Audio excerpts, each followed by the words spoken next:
Free your mind now. Be part of People's Pan-African Parliament, the Pan-African Pyramid Debate with your speaker, Andrew Irumba Katusabe. Dear comrades, welcome. Welcome to another edition of the Pan-African Pyramid Show here at Fairway Hotel. My name is Andrew Irumba Katusabe, and this is the People's Parliament, the Pan-African Pyramid Show that happens here every Friday from 5 to 8 p.m. at Fairway Hotel.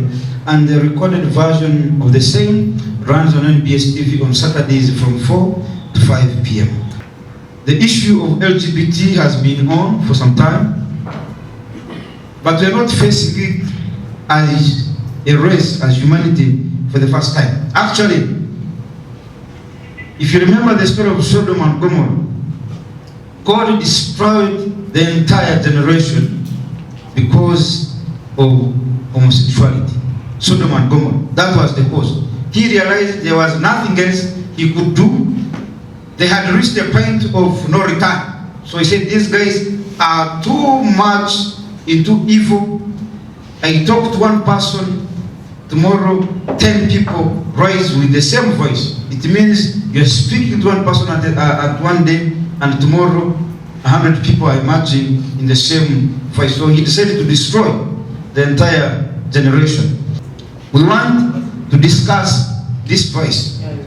Is it also another way of how they are planning to wipe out Africa from the planet Earth? Because if all of us were to practice gay, it means the commandment of God to go out there and fill the world, procreation, would have been cut short. It means it cannot happen, and therefore it means the world will come to an end. So is that one of the ways the Western powers are actually implementing in Africa to ensure that they wipe us out?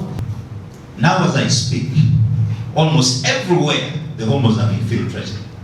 They are not many, but they know how to move. They are very strategic. They don't usually go for small fish. They go for the big fish. Whether you go to government, whether you go to police, whether you go to the military, whether Presidential Guard Brigade or SFC, whether you go to Ministry of Ethics, whether they place themselves, and when it comes to parliament, it is even worse. Because as I told you, in 2009, they came up with a law, dubbed the anti-homosexuality bill. But the truth was, it was a pro-homo bill. Reason? It defined homosexuality as engagement in same-sex sexual activities. And it kept silent about when a man penetrates the rear of a woman, sodomizes a woman. When we raised the alarm about homosexuality, many feared we would actually expose them. That's why they came up with that law. And Ugandans, so much excited, they supported it. I opposed it because I knew it would make our lives very, very difficult. Where are we today? Uganda is very heavily dependent on donor money. And with donor money are strings attached. That is true. Some of the strings attached is homosexuality. That one I'm not sure. I wish MAPI people were here, or Minister of Health people were here, and I would have chosen them. Because you said they were coming. In 2017, Minister of Health procured lubricants for homosexuals worth 3 billion shillings. When our mothers are underfunded, when the health sector is under 3 billion. 3 billion is for lubricants. For lubricants, so that they can do their homosexuality better. That was very deep. But are you... 2018, 2019, our parliament approved for them in the budget $8 million, which is an equivalent of $28.5 million to procure lubricants, sex material, to do their sex. You mean they're using our taxpayers? Our money! Let me tell you, there are so many secrets I know, some of which I wouldn't want to divulge, because some of the people involved. Now, as if that is not enough, government opened for the homosexuals specifically clinics in our National Referral Hospital. They are called MAPI. It's a project MAPI. M-A-R-P-I. Most at Risk People's Initiative. Pure homosexual. Go to Mulago, they have a clinic. Go to Banana Hospital, go to all these national referral, regional referral hospitals. Government hospitals. Yes. They go in there, specially funded. Using government, our money, taxpayers' money. Using our money. What is government going to do? This is a government which says it doesn't want homosexuality. And it is a government which is hypocritical. Because they said they don't want homosexuality. When we come up to fight against homosexuality, government persecutes us, and then they run us heroes later on. They buy lubricants for homos. They don't support the cause against homosexuality. They just rant about it, talk about it. But they pay money for the homos to do their thing. Isn't that hypocrisy? Government now, the government headed by His Excellency Gov't, who is well known for being anti-homosexuality, and his wife, well known for being anti-homosexuality. There's hypocrisy in this country. Listen, in 2017, homosexuals organized a seminar for police officers at Kawempe Hotel. What was it about? Homosexuals, human rights. Let's go through. Homosexuals organizing a seminar for senior police officers. To do what? So that they teach them homo rights. From that seminar which they had in T Hotel, you go into a police station, you want to photograph or you want to take video footage of a homosexual, they'll arrest you, confiscate your items. In 2017 still, through Dr. in Makerere, Stella, no, not Stella, Dr. Sylvia Tamale, they organized a seminar for prosecutors. DPP's office. It was in Entebbe. Intended to do what? The person who mobilized his colleagues is a friend of mine, Hadi Mulino. He told me he never knew what it was about. They told them it is about homosexuality. It is about human rights. First day went very well, human rights. Second day, human rights. Third day, they bring in homosexuality. And then these prosecutors say, how dare you, us, fool us? How can you invite us to teach us human rights when we are the people supposed to prosecute when they commit criminality? Today, government is so slow on homosexuality. Even when they talk, they don't mean what they say. I'll give you another scenario. You all know Uganda National Teachers Union. It is in Tababasomesa in Uganda. It's a government-aided. Pastor Mary, you wrote that letter in 2017. I wrote, yes. 2017. I wrote to James Kweheyo. Why? But then he was Secretary General UNATO. He was the Secretary General UNATO. Why did I write to him? I came across material that they, together with Rabushaija, who is an MP, they had gotten MP of where? MP of where? I don't know where, but I think workers. She's in Parliament. Okay. Margaret Rabushaija. She was the board chairperson of UNATO. What they did, they made pacts between Uganda National Teachers Union and Education International. Education International promotes homosexuality in schools worldwide. Teachers, students. You see, remember recently Parliament set up a commission to investigate Gov't and other schools. But the hypocrites are sitting in the ministry, even in Parliament. Did Rabushaija ever come up to say anything? These are the people who sold our children to homosexuals. What did they do? They made a pact with Education International. They opened up. Education International started funding them and linking them. One of the organizations they linked with is Gov't of England, which has over 300,000 teachers. What was the purpose? Gov't, can you scroll up? Gov't is very, very clear. Their aim is to, one, ensure that homosexuals in schools, whether teachers, whether staff, whether students, are respected. So what I'm saying is, you are not here. Wait a minute. I say, I wish I didn't present until he was here.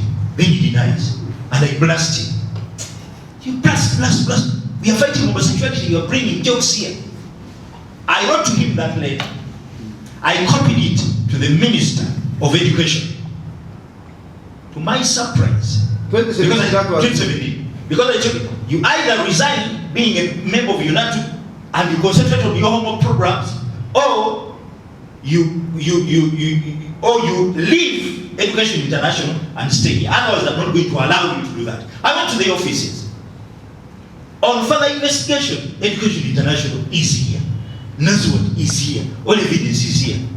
To my surprise, when the going got tough for him, His Excellency sacked him out of UNATU and created for him a special post. I think fighting is it corruption, whatever it is, whether I think it is State House or President's office. And I say fine, at least he has left.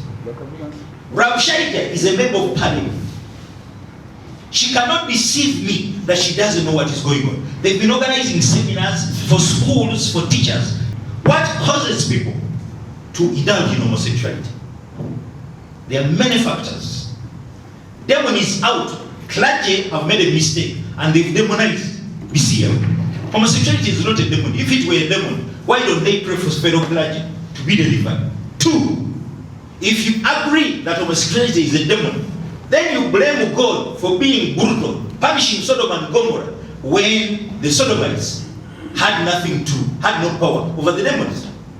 To me, that disqualifies sodomy as a demon. It's not a demon. It is a habit. 2, they've silenced people and caused neglect of those indulging by claiming that they are born homos, they are born gay. No one is born gay. The twin studies concluded no one is born gay. You know the identical twins? Same sperm, same egg. Same womb conditions. If these twins are born and one is a homo, if it's true that it is a gene, then both would be homo, not one. They've tried to investigate, they failed to prove it. All of these people who claim that homosexuality is a gene are actually deceiving people so that we don't help those involved. Yet what we need to do, if you get a victim, don't victimize further. You can refer him to people like me for rehab. They change, they reform. I've handled many cases in schools, and schools have been how many have reformed? Very many have come. Very many means what? 100, 1 million? Since I started the crusade against homosexuality, I've gone to schools. Some come out as groups, some as individuals, some have come to my office, some to my home. I've hosted some in my home for rehab, young ones. Okay. So, very many. Okay, finally. Now, what do we do? Factors that fuel homosexuality. 1, when parents mistreat children of the opposite sex. They cause them to hate the opposite sex. 2, when parents struggle in their relationships, battering, fighting, and so on and so forth. Children see marriage, heterosexual marriage, as a hell. Many times they don't know how to taste it. I've handled cases of young women who don't want to get married just because their fathers battered their mothers, and young men who don't want to marry because their fathers went through hell with their mothers. 3, early sex. A girl at 13 has a boyfriend, 14 another, 15 another. By 17 or 18, she has had 10. At 20, she's been opened and closed, opened and closed. Everyone almost has tested her. And then she concludes, men are like that, I don't want them anymore. What happens? They close the door to heterosexual activity. They settle for same sex. 4, peer pressure. Peer pressure is a very big factor in schools. Peer pressure means you don't have any control over your destiny. It is the group rules that force you. And it has been happening. Elisha Mugisa, we want you to tell us at least a little bit about when and how were you co-opted into this LGBTQ? Who actually co-opted you? Who talked to you? How did you feel being part of it? How do you feel now trying to leave the community? And how is it easy to leave the community? In my Form 1, I was initiated, recruited by one of the agents that was working for one of the NGOs whose mandates were to actually make their circle big within Uganda. So I was recruited, and yeah, my journey in the LGBT started. When was that? We are talking about... That was 2014. 2014? Yes. Which class were you in? I was in Form 1. So, like I've said, I've entailed how I was recruited or initiated. It was while in school by one of the students who was working for one of the NGOs, whose mandate was to ensure that their circle grows big, the LGBT circle. This happens by use of a fellow student. You know, they believe that a fellow student, if you are still in school, is the right person to convince you. Yeah, because if an outsider intrudes into a school, you would have questions there, and they would face roadblocks with convincing. But then if you get one of the students, you train the student, and then the fellow student recruits a fellow student from that one to another one, and then there is this commission that one gets, whatever, per head you recruit. Oh. But if I am to every head you bring, you get the commission. Yes, like of 500,000. So if 500,000 Uganda. 500,000 Uganda. Just imagine. One person. Yes. So just imagine if you're told such news. How many would you recruit a day? Imagine in senior one. I did and this. Someone tells you. I am speaking from a perspective that I am a first experienced person. Like I experienced this and I did it. So I'm telling you what happened. So how many do you recruit? I think more than 20. How there are some lubricants they use. How do they enter the country? Where do you get them? Where were you getting viewers? Last time. And who brings them? Who delivers them to you? Last time I tried to talk to you and I referred to you to the report by the NGO Bureau on one of the organizations that I petitioned them. And when you read the Bureau's report that was dated 5th August last year, the Bureau says it had established that SMAG, which was an illegal entity that had a partnership with several government institutions such as Ministry of Health. Now one would raise a question, what kind of partnership did an illegal entity have with a government institution? Now what SMAG does, or what SMAG used to do, was to have personal relationship with individuals within the ministry. For example, Ministry of Health. Now they would come. Of course, there is that exchange. You will give me money, I will clear your lubricant oils to come in as drugs.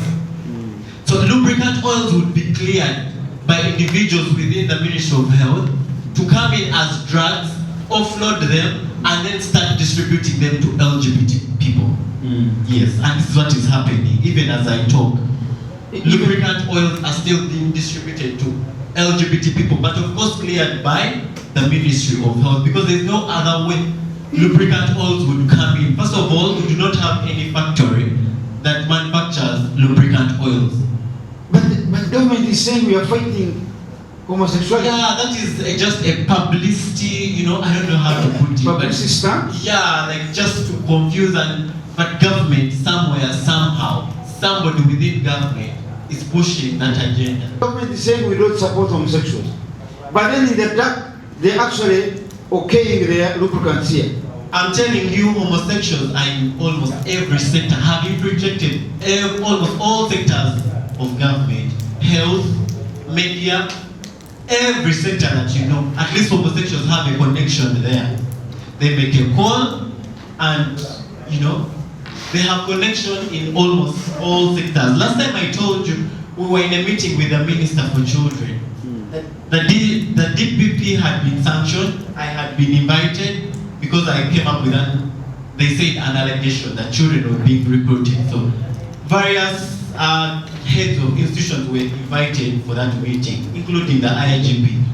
And the brother to the president, I can talk through the camera, that the brother of the president called the honorable minister and stopped the meeting. We have had a number of more than 5 meetings with the said minister, and up to now I can tell you that no resolution has ever come up.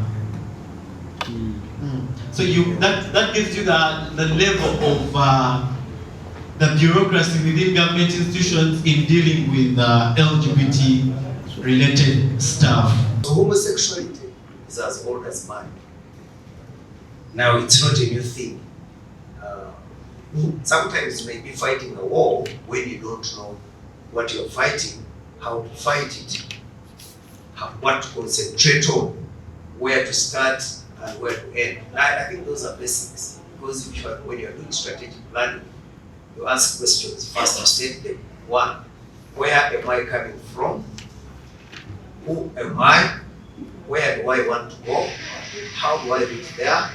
Have I arrived? And of course, answering have I arrived in strategic planning is you look at the performance indicators. Now, government's position is very clear. That's why I want you to Government position on homosexuality, unless you are blind, unless you are deaf, but it is very clear today as far as Uganda is concerned. What is that position? The president of this country has vehemently condemned homosexual and LGBT in public and in privacy, outside Uganda and in Uganda. Recently, the Deputy Speaker of Parliament, you saw his position, which went viral very much. He refused to sign on promoting LGBT as far as countries that met in that meeting are concerned, represented in the Parliament of Uganda, and he vehemently refused signing being a member of people to promote the LGBT agenda worldwide. The Archbishop of the Church of Uganda currently, who is actually the chair for the Inter-Religious Council of Uganda, has vehemently opposed the LGBT agenda by actually saying that the Church of Uganda is no longer a member of the African Communion. The solutions as a country we need is not apportioning blame on any. All of us, we are sinners. All of us, we have sinned. All of us, we are corrupt. All of us, we suffer homosexuality and vices. Now, therefore, what should be the way forward? And the government, actually, you're talking, has come up with so many policies, with so many strategies. But you see, like the saying goes, that Rome was not built in one day. There is no way you can eliminate corruption in churches, in schools, in universities, which have actually been established, rooted, like homosexuality. I told you homosexuality has been here since time immemorial. Even Kabaka Mwanga was a homosexual, and this was a cultural leader. Allegedly. You can say allegedly. Also, what Malay is saying is alleging, and he's saying is not alleging. And that's why you see. So whatever you are saying, because you are not there to see Kabaka Mwanga, but whatever we know, you know it from your history. He was. Unless we start with the families, which is the springboard for society. Yes. And we build, because if I may quote a scholar, I think he was an American scholar, Frederick Douglass, he said, I quote, "It is easier to build strong children than to repair broken men." What we are doing now is that we are trying as a country to repair broken men. Where there is homosexuality, we try to repair them. Where there is corruption, the Kazindas, you understand, we repair them. You see, if you repair a broken man, you get, so it is easier to build strong children than to repair. That is Frederick Douglass. And that's a fundamental statement. If we could begin with that as a nation, you see, and that one cannot be done in schools and universities. it must start at family level, whether you like it. So we must have a family summit of parents and bring them together in Kampala, in Mbarara, in Masaka, and we have a 3-day or 4-day training, and we empower them. We have absentee landlords today in Uganda, but we have as well absentee, actually, you know, the IDPs, the internally displaced persons in the north during COVID. We have internally displaced parents in this country. Completely internally displaced parents. Because these parents come at night, like now I'm going, the children are asleep. In the morning they wake up at 5 to go to school. The man has drunk at night, he's still asleep when they are going. He has no time or even to nurture his children. So the absentee parents who are suffering from, who are internally displaced, you see, you cannot say you will impart value. So what we need as a country, so me I'm saying the causes of homosexuality, as you say, peer pressure, highly sexual. Now, let me ask you, Mr. Mare and company, that you don't have to answer me here, but just listen for purposes of learning. He said that the causes of homosexuality are peer pressure, highly sexual, intercourse, early child marriages, defilement. Are these Western influences? They are not. These are homemade. Western influence. There is a homemade. Early childhood is Western driven. Huh? I'm asking you guys. This is not. It's homemade. This is our own society is suffering from moral decadence. I told you that homosexuality is an offshoot of moral decadence, and so many offshoots. There are many. You talk of rape. You're talking of drug abuse in schools. You are talking of alcoholism in schools. You are talking of immorality in schools. These ones, these cheating in exams, as I told you, cheating among the married people, are those foreign driven. You see, I am saying we need a proactive move as a country. The private sector should come in. The civil society should come in, like you. The government should come in, and we are together. We put our heads instead of civil society sitting in hotels, in workshops, and private sector, and then blame government. It won't help. It doesn't help us. I will speak on behalf of NFR, the National Front for Reconciliation, a movement that is bringing about all youths to talk about their future. I'm very sad that the canon has gone, but I'm very thankful for you, Mr. Speaker, for the opportunity that you're calling young people to come and listen and put a stone in bringing up a very good country, because it's their future at stake. I feel much angered when an old person who should advise us about how to capture things, when he sidelines youths. This is our future. We are 70% and above of this country. That means we hold a larger stake. So when a person comes and says, when you gather your young Pan-Africans, blah, blah, these are the leaders of tomorrow. And what you're doing is the right thing. We have to sensitize our fellow young people and tell them what to do. When I see Professor William Alenyo with my brother Nahizo walking to universities with a book, I feel happy. Because he is teaching Mr. Nahizo what to do. He is teaching him to be a strong Pan-African. Because the guy who is 60 years, even if it is natural phenomenon, he can't be there other 60 years. So if you say that these are young people, we have mindset to take over. We have mindset to tell these people that we can do this. Back to the point. That was the point to the canon, if we can watch this program. Don't sideline young people. We are 70% of this country, and we hold the largest stake in this country. This is our future. This is Uganda. The people they are sodomizing are young people, not old people. Why sideline us when you are talking about it? That won't create a solution. If you want a solution, make us part of the solution providers.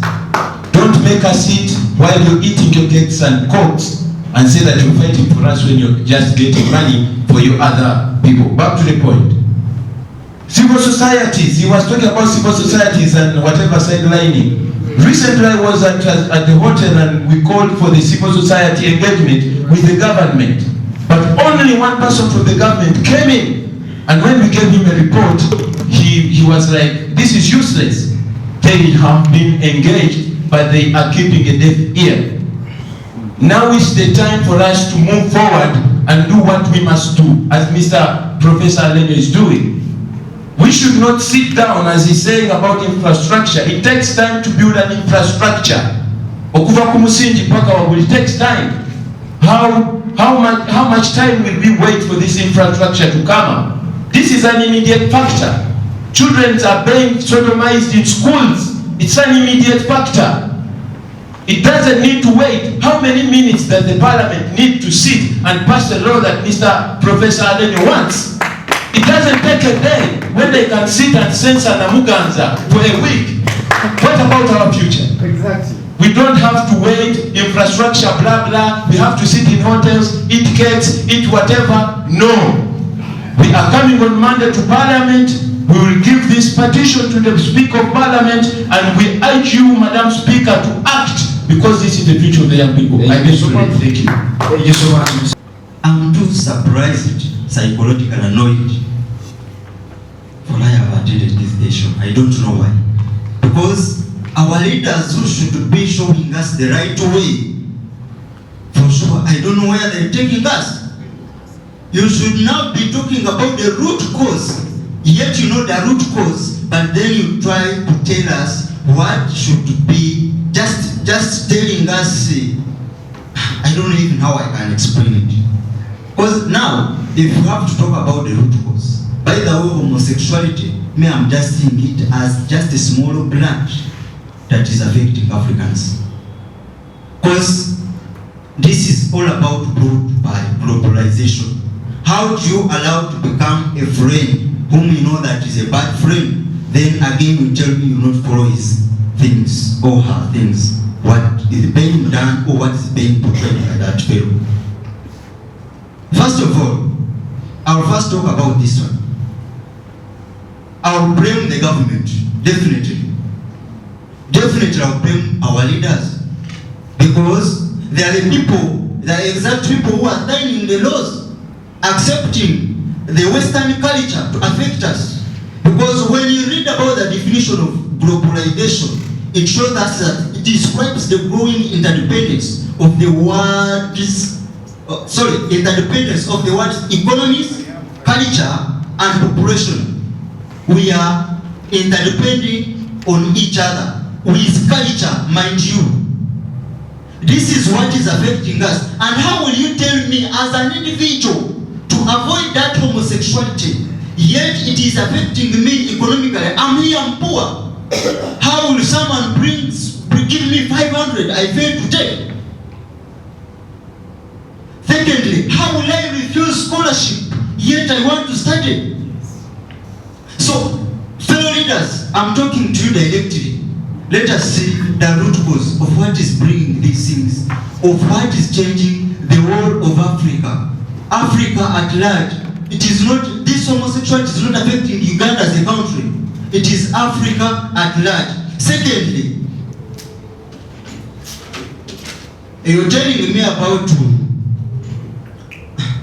but everything is blaming the leaders. The curriculum that we are using here, the reverend who has left, I don't know why leaders, every time he tells you I don't have time. When you call him for the meeting, comes 5 minutes at the end of the meeting. After reaching there, tells you just will talk only 2 minutes and leaves. This is what has happened. You're seeing it physically. He's telling you, I'm rushing. He is not accepting to ask questions, for you to ask him questions. Reason being, he's totally defeated. He's talking about the curriculum. They are the real people who are in the curriculum. If he's the director of ethics and culture, and he's talking about the common language that we adopt, why are we using English now? We are even practicing homosexuality inside. Yes, it is already practiced now. If we are fighting about homosexuality, let us now use the common English, the common language, which is not brought from Western. Thank you so much, sir. Thank you. Free your mind now. Very much, Right Honourable Speaker, sir. Ladies and gentlemen, a very good evening to you all. My name is Mkwanga Michael from Chambogo University. Well, right honorable speaker, sir, to start with, there seems to be three sides. Those that are pro-homosexuality, the anti-homosexuality, and then a middle circle that is being affected. Now the absurdity of the matter is... Oh, we say the victims. Yes, the victims, those that are being victimized, either directly or indirectly. Now the absurdity of the matter is, we have quite a number of people, you could call them philosophers, that are indoctrinating ordinary Ugandans with a lot of hogwash to make them feel like first. Hogwash, if you are... Hogwash is crap. Yeah, crap, nonsense. Maybe lies. Lies, untruthful, and okay. You know, but nonsense would serve it better. Now, they have brainwashed ordinary Ugandans to an extent of making each one of us feel like partly we have a burden and therefore we should not place it on government. You've heard how Reverend Father was building his submission. But right now, speaker, from many of your posts, I do not know why all this feels like it is a negotiation of whether homosexuality should be a yes or no. Now, let us draw a difference in these two statements. There are rights and there is the right thing. In many of your posts, you normally love to caption saying, there is no democracy in my home. There is only room to do the right thing. Yeah. Now, fellow Africans... And they do it intentionally. Exactly. Before we teach children their rights, can we teach children to do the right thing? Every African family must stick to norms and values of proper child upbringing. Free your mind now. I have had quite a number of submissions of people that will come and tell you, you know, there is a lot of escalating poverty, so the youth are engaging in homosexuality.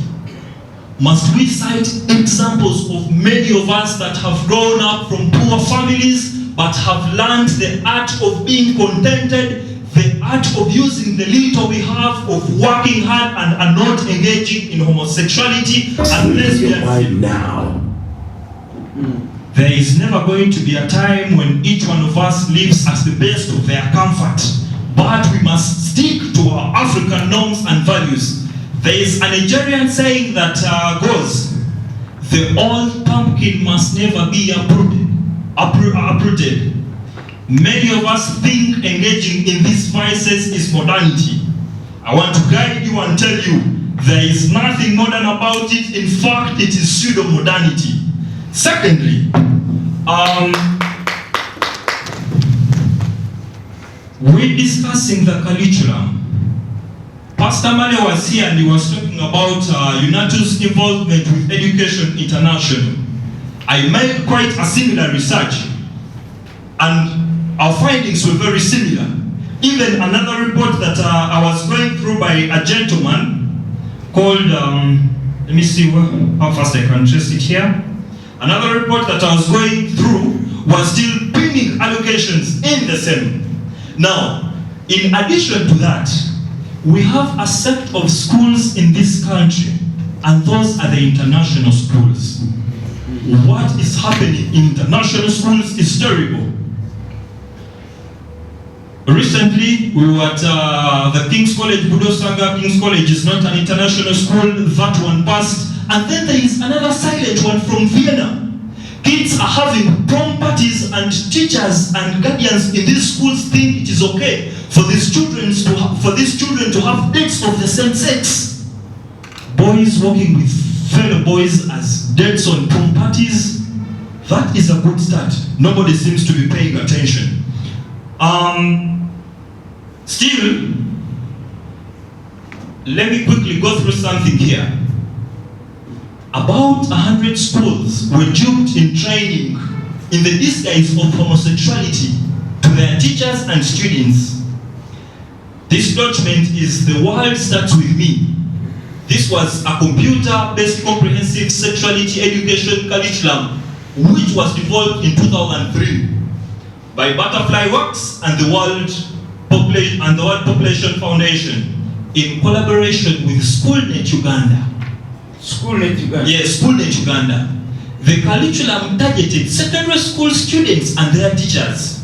It portrayed homosexuality and masturbation as fulfilling sexual attributes among people who have consented and one way of controlling unwanted teenage pregnancies and early marriages. The National Center for Development of the Curriculum denied having anything to do with Schoolnet Uganda. Ministry of Education in that report also denied having anything to do with Schoolnet Uganda. Now, the validity of the content is in how long Schoolnet Uganda had been in operation. We need to check. So one of the ways of avoiding early pregnancy is by you engaging. They stated that practicing homosexuality and masturbation, one was self-consent for fulfillment of one's desire. That for one to do homosexuality, first you've agreed with yourself that I am going to do this with the therefore it is okay. Two, they stated zero chances that if one engages in homosexuality, there are zero risks of unwanted pregnancies and all that. Now, if this kind of curriculum was in place, we have NCDC that is responsible for monitoring the curriculum. NCDC is National Center for Curriculum Development. That is responsible under the watch of the Ministry of Education, and all this was given a deaf ear. In conclusion, part of the recommendations that were given to the European Parliament in 1927 was the fact that to conquer Africa, you must detach them from their norms and their values. Also, when you detach a man from his values, first, you erase his own belonging. Secondly, you have fully conquered. We have the pride, we have as African men and women, and it is clear that Africa in particular has one of the most beautiful, very chivalrous, very kind, very outstanding, and very admirable females. I do not truly understand where people get the sense of attraction in the same sex. I am an ordinary African man that clearly stands up to say we should not be tolerant with homosexuality and any related vices. Lastly, Mr. Speaker. Free your mind now. Be part of People's Pan-African Parliament. For the gentlemen that have shown a great deal of brevity, that have come up strongly to fight against vices like these, gentlemen like Pastor Mali, Professor Alenyo, our beloved speaker, Mr. Andrew Irumba Katushabe, and all the other Africans that are standing for what is truthful and for what is factual. We are very proud of you and we believe in you, but there should be guarantee of safety. I want to quote a statement from the Deputy Speaker of Parliament, the Right Honorable Thomas Thaeba. On Monday, 31st October 2022, the Right Honorable Deputy Speaker reported threats on his life by various people that he would be denied a USA visa after publicly denouncing homosexuality during the recent 61st session of the Organization of the African, Caribbean and Pacific States Parliamentary Assembly that was held in Maputo City in Mozambique. That is not any different. If government is putting an honest fight against this vice, there must be a guarantee of safety for men and women of valor that have come up to take on this. As we talk, homosexuality, lesbianism, gayism, gentlemen, this is redundant, it is retrogressive, it is unpalatable, it is uncouth, it is unacceptable. Thank you very much for listening to me. Wishing you the very best of this. Free your mind now. Wangame was actually from Kiambogo University, so we have Makere University represented. Thanks, Mr. Speaker. We have a saying that goes that they are the young trees that make a forest. They are the young trees that make a forest. That means they are the young generation that make up a society. It is so unfortunate that the LGBT community is targeting young people. Is targeting the young generation. I wanted to ask the Reverend, because he was like, does Western influence affect the family? Does it start from the family? The answer is yes.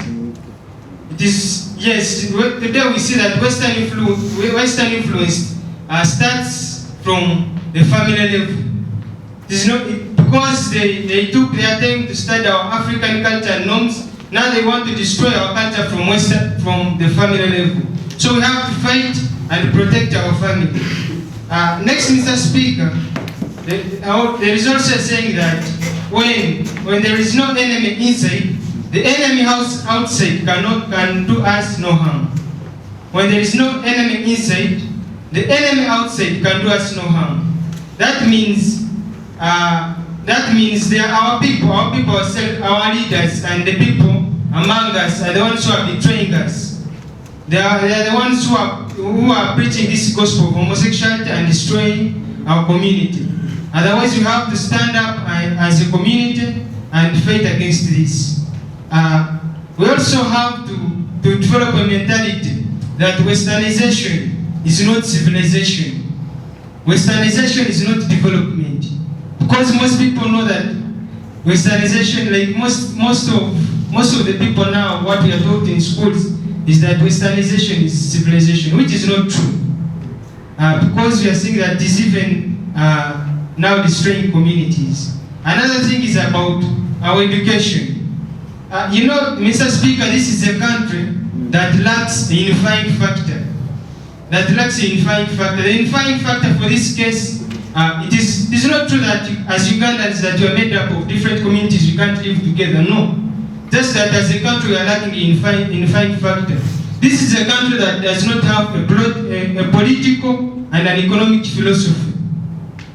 Thereby I mean a country like China, which believes in communism. Maybe the United States believes in what? In capitalism. But Uganda is a country that lacks a well-defined political and economic philosophy. But if we have that, that means our youth will not be filled up with such nonsense maybe. I told you we needed not to fight personalities. No. We need to fight the sin and not the sinners. The monster. I told you that if we began to mention names of pastors, pastor so and so, pastor so and so, then pastors will use anti-homosexuality to fight each other. Correct. If we began to mention schools, then somebody with a school, a minister with a school, will want to destroy Gayaza King's College Budo to promote his or her school. Correct. The previous speaker hinted, the previous speaker, Pastor Mali, hinted on reasons for homosexuality being in our community. And I took those grounds very religiously. I called my wife and we discussed what are the causes she thinks. And these points Pastor Male has said are very, very, very true in this country. Broken marriages, children failing to see marriages working, children grow up dating the opposite sex. A mother sits and pours all the pains of her marriage to the child. The child grows up knowing men are bad. In society, we have practical reasons. Mr. Chairman, Mr. Speaker, sir, the only thing I wanted to add onto Pastor Mali's thing is the matter of scholarships. There's an epidemic in this country about scholarships. In most universities, our children, our sons and daughters are hooked to universities based on sexual considerations. I give you an example of Jambogo University student, the Mugarura case. He was given a scholarship by a father, Catholic father. The only condition in that scholarship was that the father would drive from Barara every weekend to sodomize him twice. This young man got fed up, and he just woke up one day, read his Bible, and killed the Reverend Father. Hey. Yes. So, the Reverend Father. Have you heard of that story? Yes. How many have heard of that story? Put up your hands. Even he went down there for the marriage. Have you seen? So I have witnesses. That is not the only case. When we went to KIU University yesterday to collect signatures, you remember there was a girl. The girl broke down. She said, I know this thing is bad, but it's my only future. I have a scholarship. The only condition is that I should be a lesbian. If I fight, I'm going to stop education. So what should the government do? The government must make education affordable to all our children, even at the university level, so that our children don't have to sell their bodies, male or female, to homosexuals. These homosexuals have studied this country and they know our weakness. They know the weakness here is people are poor, they don't have money, and they want education. It is estimated that there are 1.7 children from primary to university in this country who are being sponsored by homosexual organizations.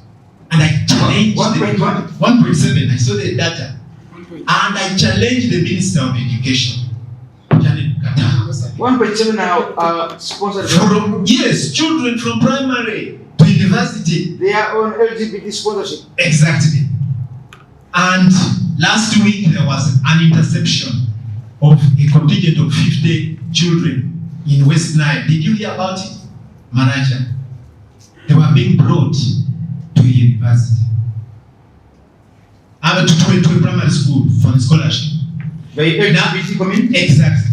They were intercepted. It went on the man was found sodomizing these children in a lodge event. The police have got that record. The police in West Nile spokesperson. Now the challenge is to the Minister of Education, and I want to look in the camera and say this. That you're talking about to the First Lady. Yes, to the First Lady of this country. Could we please know how many scholarships are in this country, by which organization, which one is legal, which one is illegal, which ones are by one person, like the Reverend the father who was killed? I think if the First Lady is serious about fighting LGBTQ exactly in this country, she must examine the issue of scholarships. Who is sponsoring who? Yes, and why? And why? And what are the terms? What from which country? What interest do you have? What interest do you have in sponsoring a child? No money is there available for free. Every money has got conditions attached.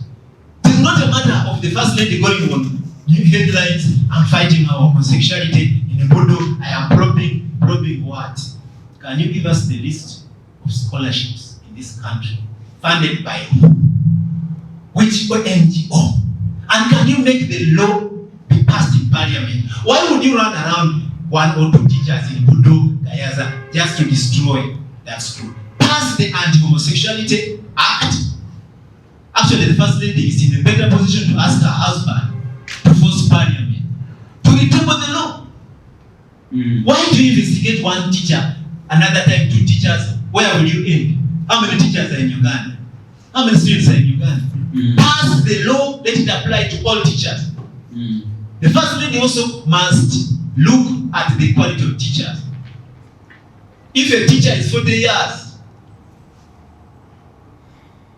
has got about 20 years experience, where is the homosexuality issue coming in? If there is an allegation that Education International there was a teacher sitting on that board, where is the report? Has she bothered? And I also want to call upon our local governments, Right Honorable Speaker. The Muslims this week have done their part. They have held anti-homosexual preachings in all mosques. I call upon the Church of Uganda and the Catholic Church to do the same. As usual, the Church of Uganda is somewhere there, still mobilizing for funds, wanting to use the occasion to raise money.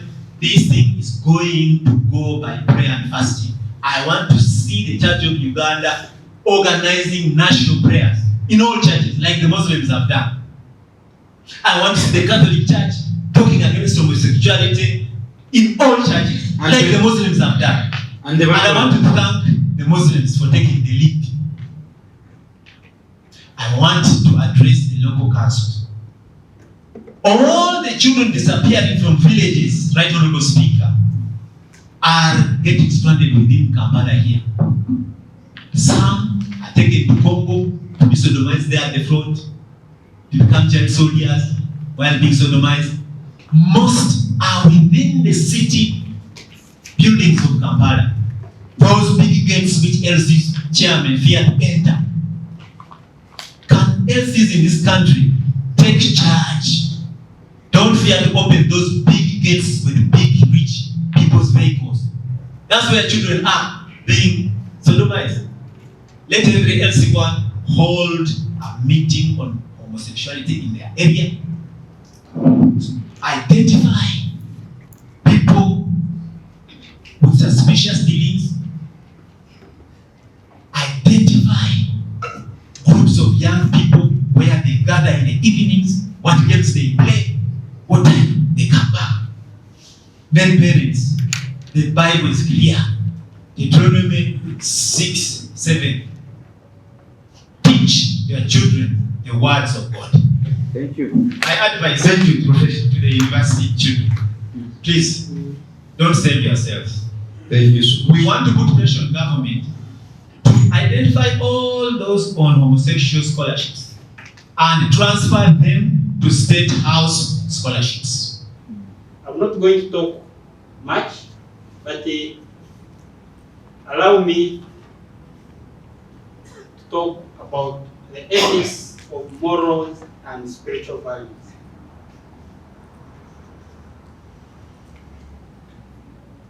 This is very important because that's where we are all going wrong.